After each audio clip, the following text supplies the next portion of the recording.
Jai Radha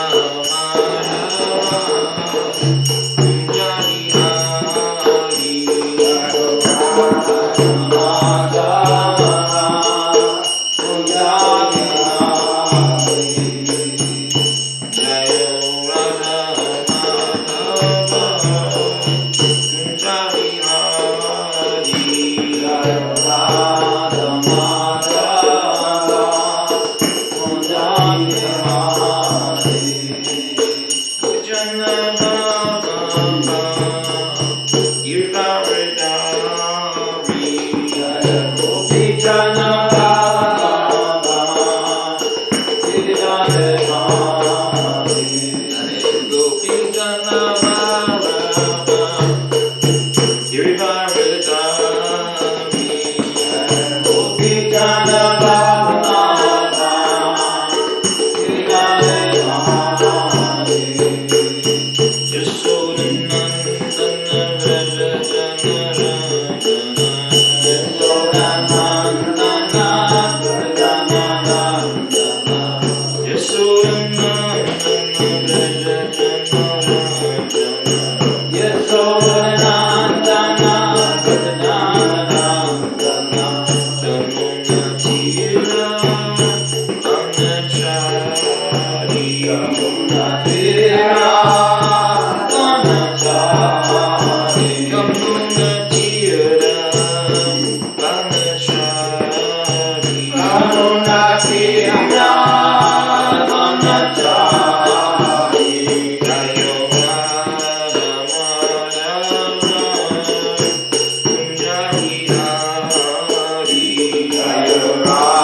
Krishna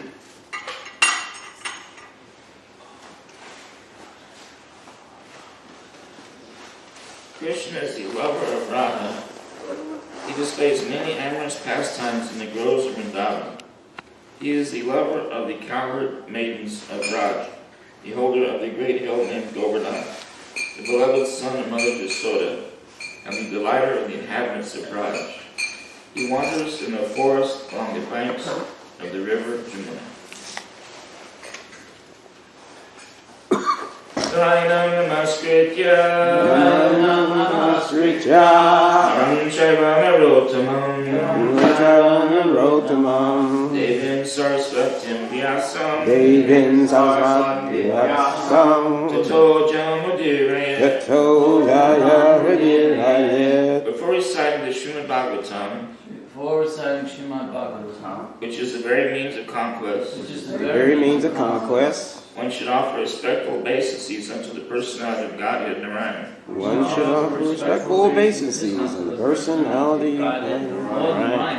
Unto Narayan Rishi. The supermost human beings. Unto Mother Sarasvati, the goddess of learning. And unto Sri Vyasadeva, the author. Shrinvatam Svakata Krishna Punya Shravana Kirtana Hridyanta Stoya Bhadrani Vedunati Saritsatam. Sri Krishna, the personality of Godhead, who is the Paramatma, super soul in everyone's heart, and the benefactor of the truthful devotee, cleanses desire for material enjoyment, from the heart of the devotee, who has developed the urge to hear his messages, which are in themselves virtuous when properly heard and chanted. Which are in themselves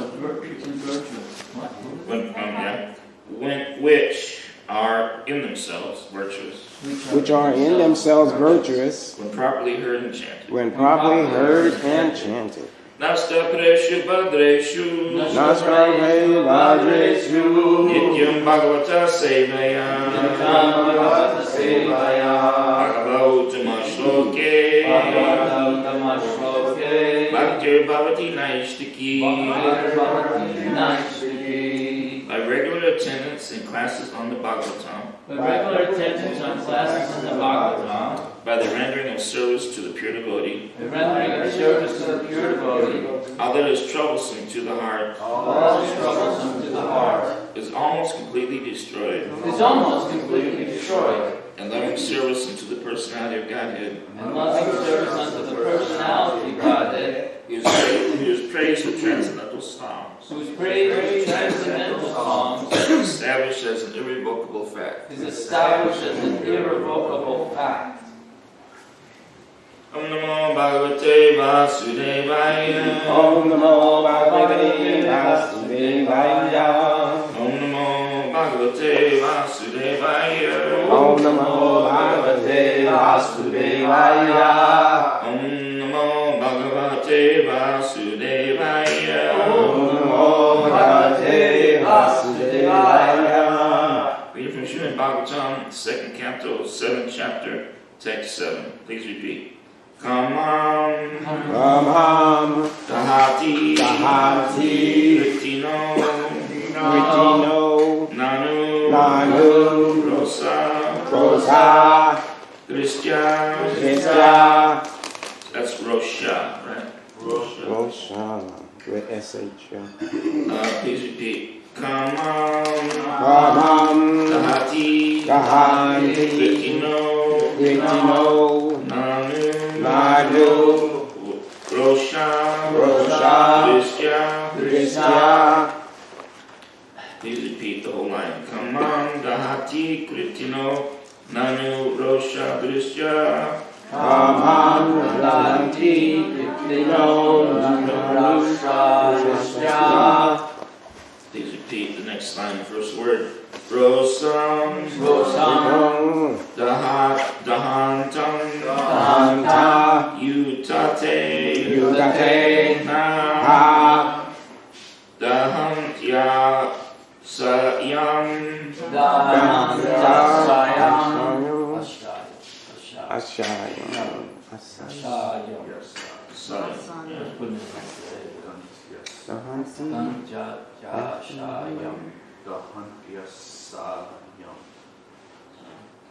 And we'll do the whole line this time.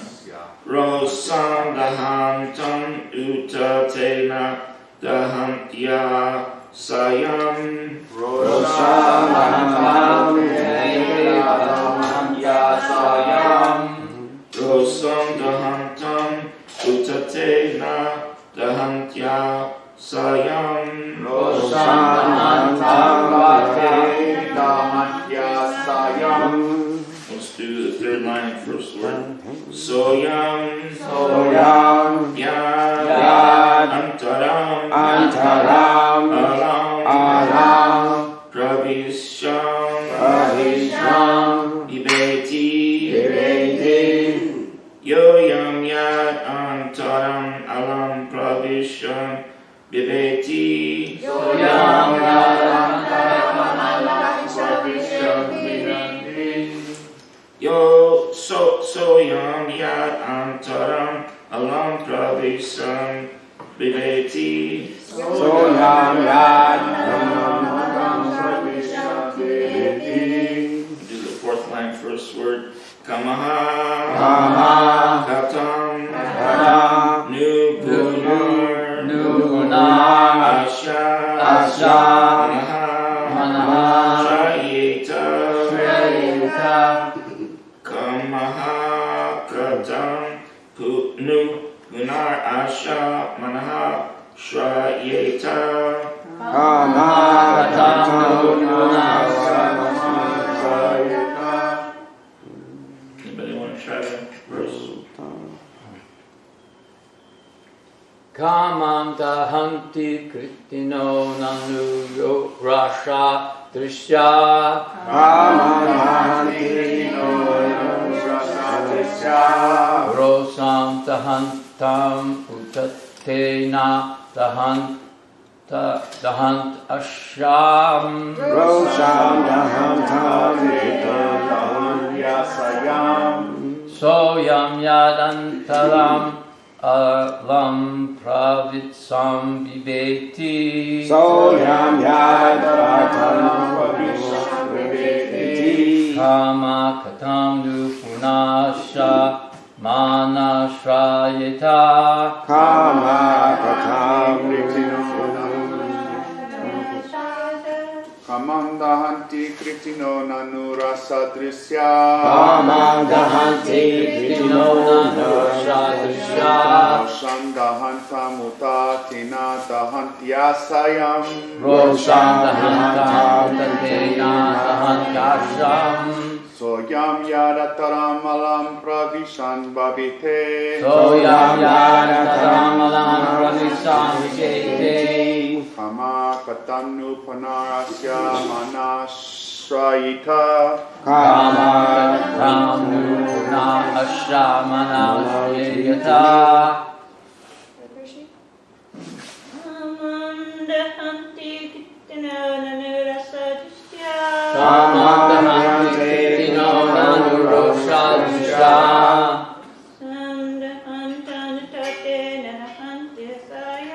Rosam dahantam utatena dahantyasayam Soyam yadataram alam pravishan babite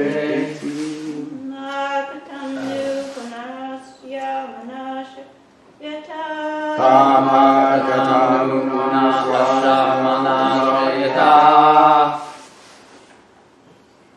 Kamam dahanti kritino nanurasa drisya Kama dahanti kritino nanurasa drisya Rosam dahantam utatena dahantyasayam Rosam dahantam utatena dahantyasayam Soyam yadantaram alam pravisham viveti. Soyam Yadataram Pravisham Viveti. Kamakatam nu punar asya manashrayata. Kamakatam Nasha Manashriyata. Kamam dahanti kritino nashu urosha drishya. Kamakamanti Tinanandurasadishya. Rosham dahantam utata na dahante ashahyam. Rosham Dahantam Utate Dahantashyam. Soyam yadantaram alam pravisham bibeti. Soyam Yadantaram Alam Pravisham Viveti. Kamaha kantyam nupunar asya manaha srayeta. Kamam Katam Nupuna Ashamana Shriyata. Kamam dahanti kritino nanurosha drishya. Kamam Dahanti Kritina Nanurasha Drishya. Rosham dahanta mutate na dahantya sahyam. Rosham Dahantam Utatena Dahantashram. Soyam yadantaram malam pravishan viveti. Soyam Yadantaram Alam Pravisham Viveti. Kamam katam nupunarasya manashrayeta. Kamam Katam Nupuna Ashamana Srajeta.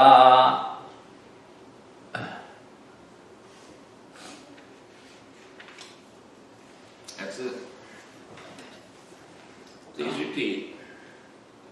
Kamam. Kamam. Lust. Lust. Dahanti. Dahanti. Chastise. Chastise. Kritinaha. Kritinaha. Great stalwarts. Great stalwart. Nanu. Nanu. But. Roshadrishya. Roshadrishya. By wrathful glance. By wrathful glance. Rosham. Rosham. Wrath. Wrath. Dahantam. Dahantam. Being overwhelmed. Being overwhelmed. Uta. Uta. Although. Te. They. Na. Cannot. Dahanti. Subjugate. Sahayam. Intolerable. Saha. That. Ayam. Him. Yat. Because. Antaram. Within. Alam. However. Pravisham. Entering. The Beti is afraid of. Kamaha. Lust. Katam. How. Nu. As a matter of fact. Punaha. Again. Asha. His. Manaha. Mine. Shayeta. Take shelter of. Please repeat. Translation. Great stalwarts like Lord Shiva can, by their wrathful glances, overcome lust and vanquish him. Yet they cannot be free from the overwhelming effects of their own wrath. Such wrath can never enter into the heart of him, capital H. That was the capital H, parentheses, the Lord, who is above all this. So how can lust take shelter in his, capital H, mind?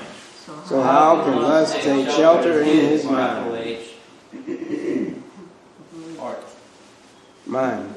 Yeah, because it's also talking about Lord Shiva too, so it's trying to designate between the two. But I'll just read that over again.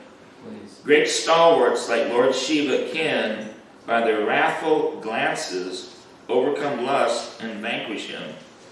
Yet they cannot be free from the overwhelming effects of their own wrath. Such wrath can never enter into the heart of him, the Lord, who is above all this. So how can lust take shelter in his mind. Capital H. Should I read it again? Or when you first sat down, I thought that was a bucket of flowers beside it. From this distance, I look up. Purport by His Divine Grace, A.C. Bhaktivedanta Swami Srila Prabhupada Ki Jai. When Lord Shiva was engaged in severely austere meditation, Cupid, the demigod of lust, threw his arrow of sex desire. Lord Shiva, thus being angry at him, glanced at Cupid in great wrath, and at once the body of Cupid was annihilated. I don't know why he would do that. When Lord Shiva was engaged in severely austere meditation, Cupid, the demigod of lust, threw his arrow of sex desire. Lord Shiva, thus being angry at him, glanced at Cupid in great wrath, and at once the body of Cupid was annihilated. Although Lord Shiva was so powerful, he was unable to get free from the effects of such wrath. But in the behavior of Lord Vishnu, there is no incident of such wrath at any time. On the contrary, Bhrigu Muni tested the tolerance of the Lord by purposely kicking his chest, but instead of being angry at Bhrigu Muni, the Lord begged his pardon, saying that Bhrigu Muni's leg might have been badly hurt because his chest was too hard. The Lord has the sign of the foot of Bhrigu Pad as a mark of tolerance. The Lord, therefore, is never affected by any kind of wrath, so how can there be any place for lust which is less strong than wrath?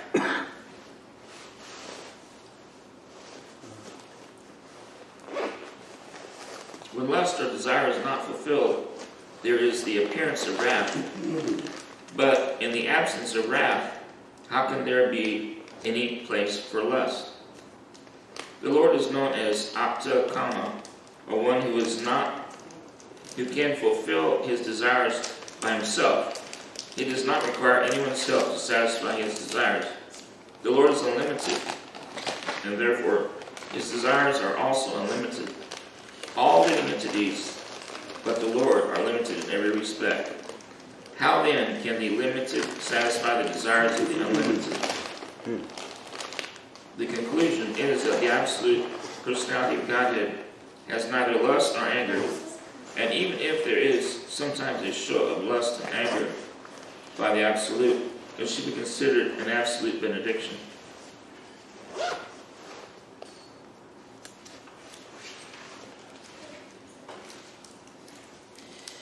Translation. Great stalwarts like Lord Shiva can, by their wrathful glances, overcome lust and vanquish him.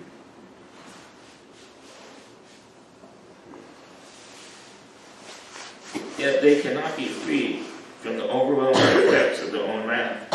Such wrath can never enter into the heart of him, the Lord, who is above all this. So how can lust take shelter in his mind? Prabhupada said that in just an instant, anger pollutes the entire consciousness. In just an instant.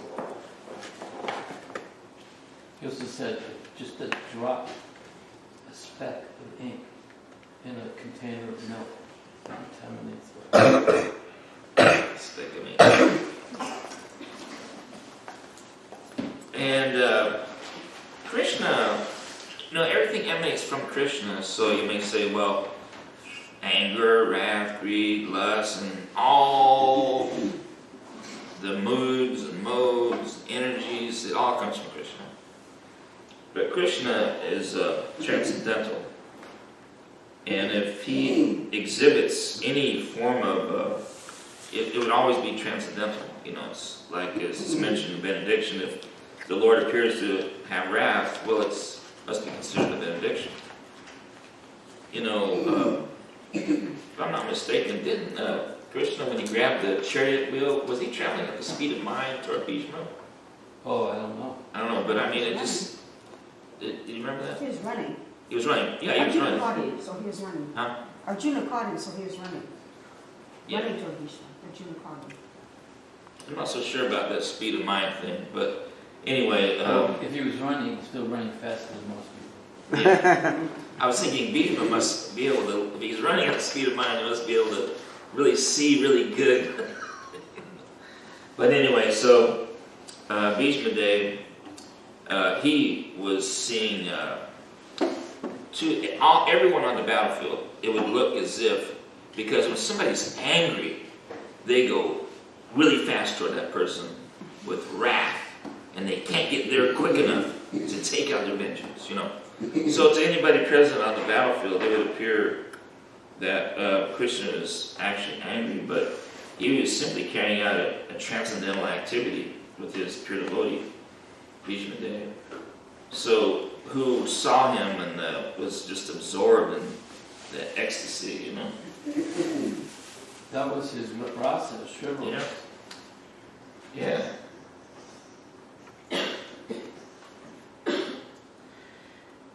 When in the ecstasy of a serving humor there are manifestations of dread, neutral love, or chivalry, such as dharma vira and dana vira, the result is compatible. The ecstasy of devotional service and chivalry, udhav vira, and anger are directly produced by Krishna himself. Everything's produced from Krishna, though, you know. That's the interesting thing about it. Achintya Beta Beta Tapa, simultaneously one and yet different. Anybody wants to know real knowledge, we're always here trying to distribute Srila Prabhupada's books the best we can, you know, carry out the pure devotee's instruction. And every day is a battlefield, a transcendental battlefield, not an actual battlefield, but it just means that we're endeavoring, you know, even our own body is like a battlefield. Our own body can give us difficulty. Our own mind even, you know.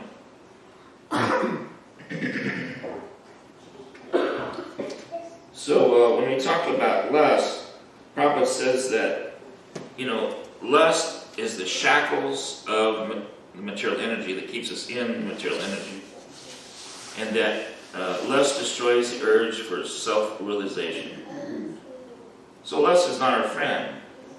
We know that as devotees. We take shelter of this farm and all of our temples and the promised books and all the devotees. This is real shelter, Dham, you know, spiritual shelter. That's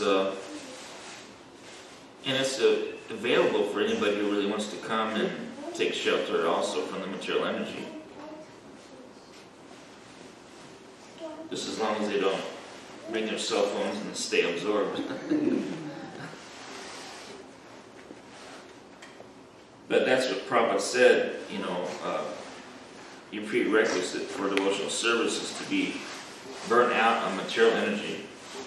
So we all know about this verse, a couple verses in Bhagavad Gita. It's chapter 2, text 62.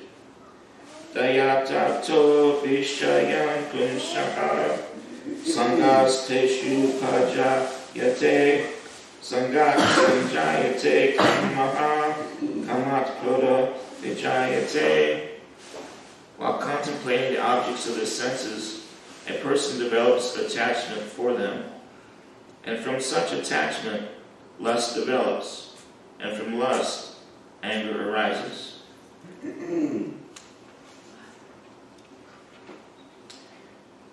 And then, in the purport, Prabhupada says, one who is not Krishna conscious is subjected to material desires while contemplating the objects of senses. The senses require real engagements, and if they are not engaged in transcendental living service of the Lord, they will certainly seek engagement in the service of materialism. In the material world, everyone, including Lord Shiva and Lord Brahma, to say nothing of other demigods in the heavenly planets, is subjected to the influences of sense objects.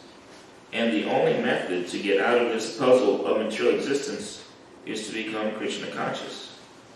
Lord Shiva was deep in meditation, but when Parvati agitated him for sense pleasure, he agreed to the proposal, and as a result, Kartikeya was born.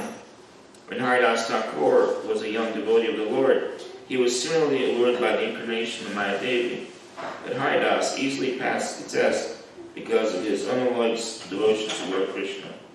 As illustrated in the above-mentioned verse of Sri Jamunacharya, a sincere devotee of the Lord shuns all material sense enjoyment due to his higher taste for spiritual enjoyment in the association of the Lord.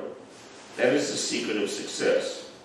One who is not, therefore, in Krishna consciousness, however powerful he may be in controlling these senses by artificial repression, is sure ultimately to fail, for the slightest thought of sense pleasure will agitate him to gratify his desires.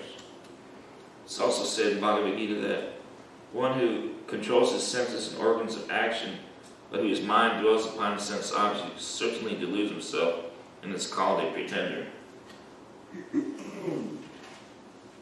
That's a really good verse, like one may be a monk in another process, and maybe the knowledge he's studying takes him so far, but he just can't get past, can't get complete control of his senses. Well, that person itself is beautiful, isn't it? The one who controls his senses and organs of action is going through the process of being a monk, but somehow or other can't always maintain the vows, certainly deludes himself and is called a pretender. So Krishna, he tells us exactly the way it is, which is nice. Real knowledge. And then the next verse, Koda Bhavati Samoha Samohat Smriti Vibra Maha Smriti Brahmasad Buddha Naso Buddhi Nasat Pranashati. Translation: from anger, delusion arises, and from delusion, bewilderment of memory. When memory is bewildered, intelligence is lost, and when intelligence is lost, it falls down again into the material pool. Purport by Srila Prabhupada. By development of Krishna consciousness, one can know that everything has its use in the service of the Lord. Those who are without knowledge of Krishna consciousness artificially try to avoid material objects, and as a result, although they desire liberation from material bondage, they do not attain to the perfect stage of renunciation. On the other hand, a person in Krishna consciousness knows how to use everything in the service of the Lord. Therefore, he does not become a victim of material consciousness. For example, for an impersonalist, the Lord or the Absolute, being impersonal, cannot eat, whereas an impersonalist tries to avoid good edibles. A devotee knows that Krishna is the supreme enjoyer, and that he eats all that is offered to him in devotion. So after offering good edibles to the Lord, the devotee takes the remnants called prasadam. Thus everything becomes spiritualized, and there is no danger of a downfall. The devotee takes prasadam in Krishna consciousness, whereas the non-devotee rejects it as material. The impersonalist, therefore, cannot enjoy life due to his artificial renunciation, and for this reason, a slight agitation of the mind pulls him down again into the pool of material existence. It is said that such a soul, even though rising up to the point of liberation, falls down again due to his not having support in devotional service. So we have senses, and we have the greatest sense enjoyment. It's not that we don't have sense enjoyment. We're just like Krishna in quality, but not in quantity. We're not exactly like Krishna, but we're his children. So he is the supreme enjoyer. We're allowed to enjoy under his protection, under his umbrella. We eat his remnants, just like if you're in a palace Well, the servant in the palace, he gets to eat the same food as the king. He gets to dress in the same clothes as the king. Meaning that, he gets to dress in silk and fancy clothes. Not the king's clothes himself, of course, but his quality of life is way up here. So that's, since we're all sons of Krishna, Prabhupada says he wants to share his kingdom with us. Krishna wants to share his kingdom with us. Krishna's generous like that. Anybody have any comments or questions? Krishna? When you're talking about Lord Shiva, what comes to my mind, can you hear me? From Krishna book, there was this pastime in Krishna book about Arjuna and how he was, I think in the belly of a fish, but it was mentioning about that exact thing, you can correct me if I'm wrong, that by the glance of Lord Shiva, Cupid was, immediately destroyed. Then he took, so we can enjoy pastimes in Krishna book. He came again as Arjuna. I'll check it later, but that's what comes to my mind with that. And the other thing I was thinking of was when you were talking about wrath. I was reading to my granddaughter. It's in the BTG. It was a nice article by Chaitanya Charan. And he was mentioning about Hanuman and for service to bring Ram's ring and tell, seek to make sure she's okay. That he was there and then he invoked his anger, but that was transcendental. It was in a good way because he was checking out the different places where the defenses were, so when Ram's army come, they would be strategically be able to know where to go and everything. And also to burn down all those buildings was a great accomplishment for. Yeah, using wrath in the Lord's service. Yeah, that's beautiful. Anybody else? Well, Lalya, which is greed, you can, there's greed for material, in the sense that I want Krishna's energy for myself. The Lalyam in the sense that I want more service or more of the nectar by wanting to hear more. In that sense, you can dovetail that. Yeah. Yeah, that's the only requirement. Prabhupada was saying something about the only requirement is your desire to have Krishna. But I'll give you an example. I think he said Loyam. Loyam or is it Lau? It's Lau. Yeah. Yeah, and there was a time when Prabhupada was in Vrindavan, and 1972, he was sitting on the stage. They offered him a piece, they had a big cake. And he took a small piece. So it was offered. And something happened to the devotees. There was a mass, of devotees. And they're walking across in front of Radha Damodar, and then in New Vrindavan, up at the top farm, they have these really large, well, not as big as that Jagannath, but really large Jagannath deities. They were on the, as we looked at it, to the far right. So Prabhupada was here, Radha Damodar. They start taking the cake across the stage, and there's about 800,000 devotees standing under this pandal. And there was just this,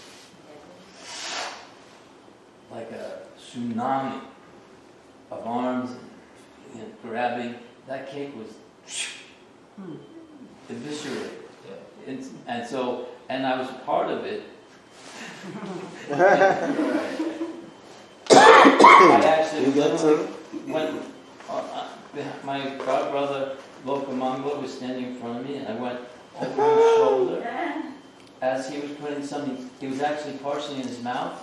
I reached in and took it out of his mouth. Right. And he turned around. And we had a rasa about prasadam. We were very expert at stealing prasadam together. And anyway, but that cake literally disappeared. Afterwards you felt like, oh God, we made a mistake, Because Prabhupada, when he got back up to his quarters, he said, "So now I can have some cake." Oh no. So then they had to go out and make another cake. So you start thinking, oh gosh, we did right in front of Prabhupada, right in front of the deities, right, Radha Damodar, Jagannath.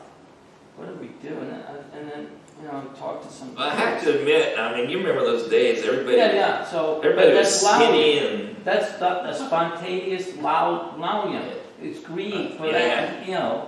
But That's what was the resolution to the resolution. Yeah, what? They made another cake for Prabhupada. Not as big, but they made it. Yeah, but it wasn't easy because everything was being cooked on Yeah. barrels They were, outside.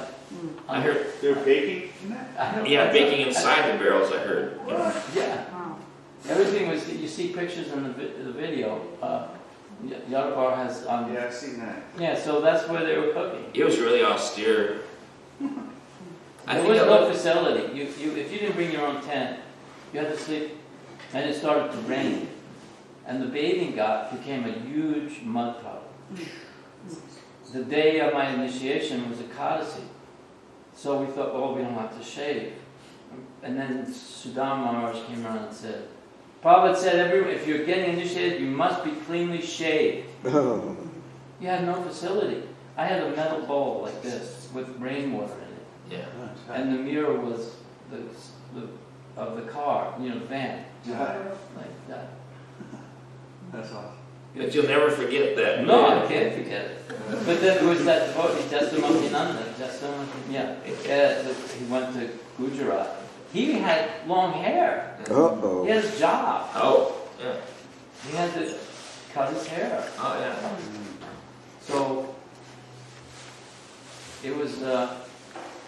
Anyway, that's a side point, but you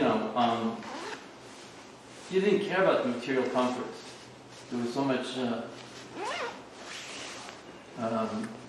There was a moment when you realized you were experiencing certain types of transcendental ecstasy that you really, at least I thought, that I didn't deserve.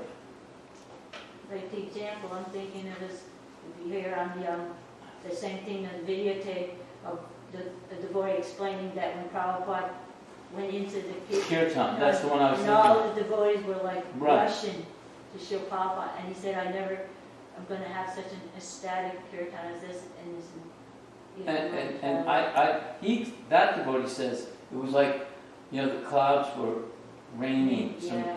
But I felt it was like, say you're standing by a pool and someone very large jumps into the water, and then you all get splashed, droplets. So Prabhupada dove into this nectar of devotion, this ocean of devotion, and we were getting hit with the drops. It was really,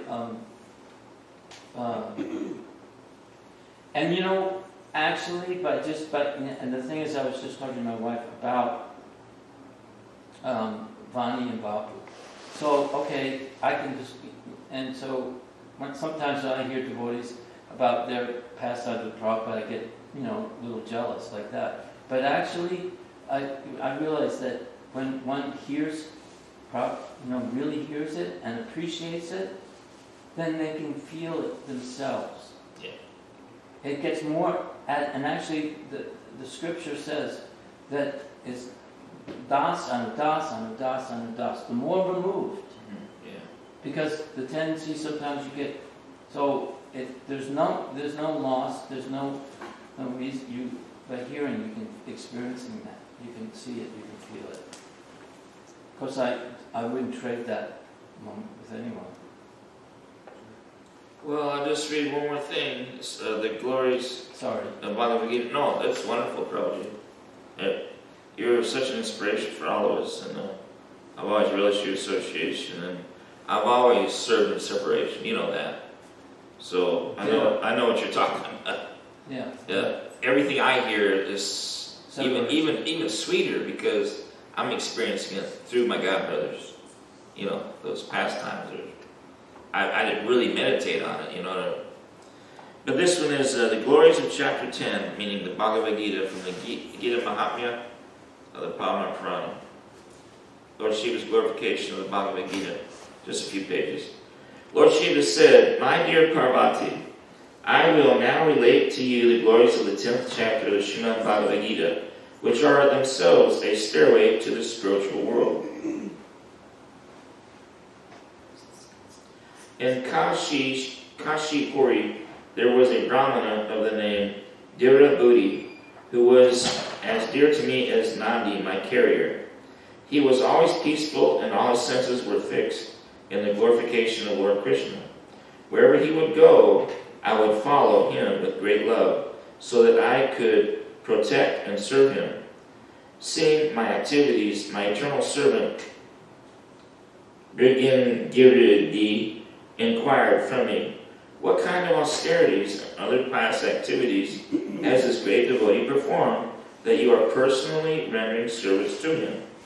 Hearing Brigangiridi's inquiry, I replied, "Once in Kailash Parvati, in the garden known as Punag, I was enjoying sitting in the moonlight, and suddenly there was a great wind, which caused the trees to shake with a loud noise.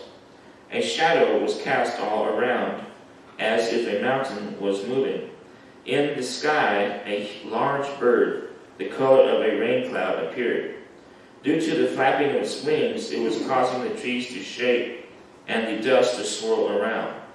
The bird landed on the ground and offered his respects and also a beautiful lotus flower to me. After which he said, 'O Mahadev, all glories to you, the shelter of all. There is no limit to your glories. You are the protector of the devotees who have control over their senses.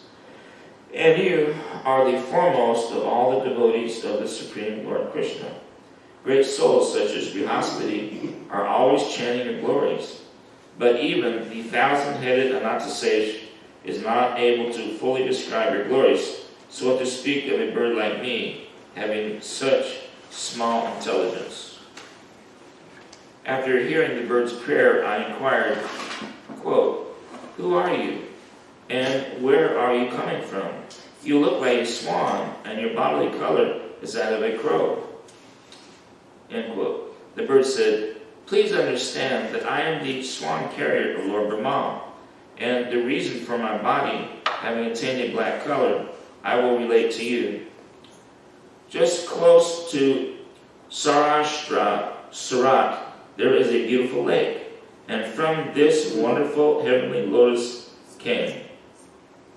I had been enjoying there for some time.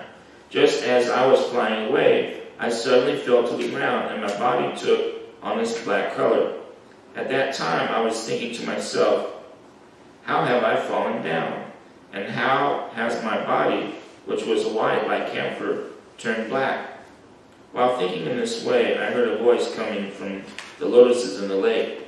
'O swan, get up. I will tell you the reason why you fell down, and your body turned black.' I got up and went to the center of the lake. There I saw 5 extraordinary, beautiful lotuses, out of which came a very beautiful lady.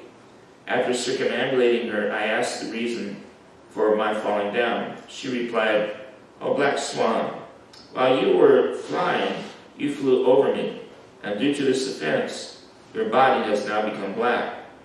When I saw you fall down, I felt sorry for you, and thus I called you here. When I opened my mouth, the scent emanating from it purified 7,000 black bees, who immediately attained admission into the heavenly realm.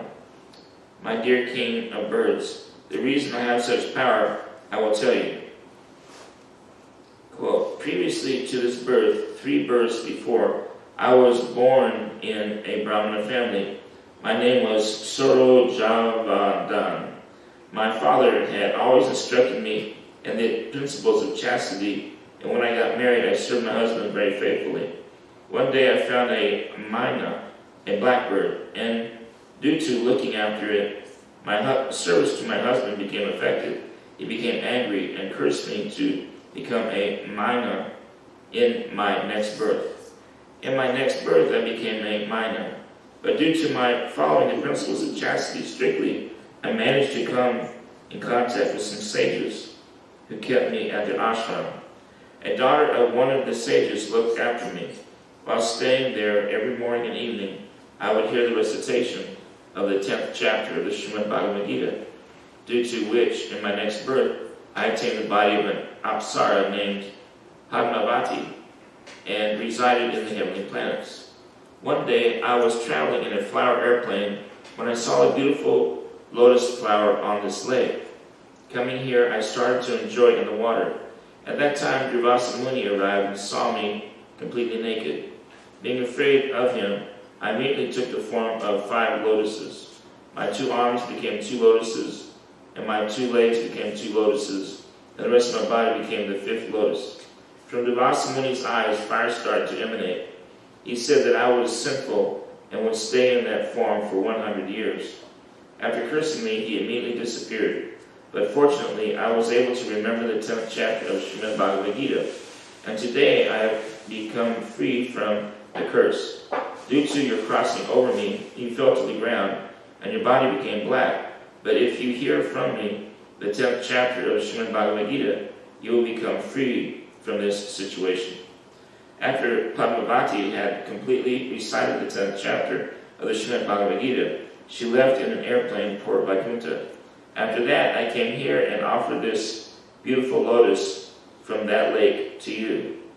Lord Shiva said, after the black swan completed his story, he immediately gave up his body and took birth in a Brahmana family as Dhirabhuti, who from his childhood always chanted the 10th chapter of Srimad Bhagavad Gita. Whoever heard that chanting, whether they were fallen and addicted to intoxication, or even killers of Brahmanas, would attain the darshan of Lord Vishnu, who is holding the Shankar and Chakra. For that reason, my dear Ringadiridi, I am always serving Dhirabhuti. My dear Parvati, whether one be male, female, sannyasi, or grihastha, in fact, whatever situation one may be in, if he chants the 10th chapter of Srimad Bhagavad Gita, he will attain the darshan of Lord Vishnu. Jai. Anyone else have any comments or questions? You say after that. Yeah, what do you say? Our glories to some of the devotees, the Parampara, our glories to Shri Gauranitai, Shri Radha Kanta, glories to the Prabhupada, Ki Jai. Glories to the Bhagavatam, Bhagavad Gita, Ki Jai.